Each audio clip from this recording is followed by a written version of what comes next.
সরকার ভুল করলে সংশোধন করে দিতে হবে, কিন্তু গণতান্ত্রিক ব্যবস্থা ধ্বংস করা যাবে না, এমন মন্তব্য করেছেন ভারপ্রাপ্ত রাষ্ট্রপতি হাফিজ উদ্দিন আহমেদ বীর বিক্রম।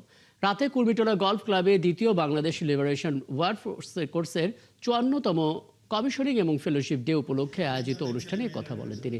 ভারপ্রাপ্ত রাষ্ট্রপতি বলেন, গণতন্ত্র, মানবিক মর্যাদা এবং বৈষম্যের বিরুদ্ধে 1971 সালে দেশের মানুষ যুদ্ধ করেছিল। তেমনি গণতন্ত্র প্রতিষ্ঠার জন্য 5ই আগস্ট ছাত্র জনতা রাজপথে নেমে এসেছিল। স্বাধীনতা যুদ্ধের সঠিক ইতিহাস লেখার আহ্বান জানিয়ে তিনি বলেন, 71-এর স্বাধীনতা যুদ্ধ ছিল জনতার, একক কোনো রাজনৈতিক দলের নয়। এ সময় তরুণ প্রজন্ম মুক্তিযুদ্ধের আকাঙ্ক্ষা বাস্তবায়ন করবে বলে আশা প্রকাশ করেন তিনি। আমরা একটি সুখী সমৃদ্ধ বাংলাদেশ দেখতে চাই, গণতান্ত্রিক বাংলাদেশ দেখতে চাই। এই দেশে যেন আর কোনো স্বৈরশাসক সৃষ্টি না হয়। আমরা আমাদের সরকার বদলাবো, সরকার যদি ভুল করে তাকে সংশোধন করবেন, কিন্তু গণতান্ত্রিক ব্যবস্থাটিকে কেউ ধ্বংস করবেন না। আশা করি আমাদের জাতি আবার ঘুরে দাঁড়িয়েছে, আবার গণতন্ত্র প্রতিষ্ঠিত হয়েছে এবং আগামী দিনগুলোতে আমরা আশা করি যে স্বপ্ন ধারণ করে আমরা যুদ্ধ করেছিলাম, এই স্বপ্ন পরবর্তী প্রজন্ম নিশ্চয়ই বাস্তবায়ন করবে।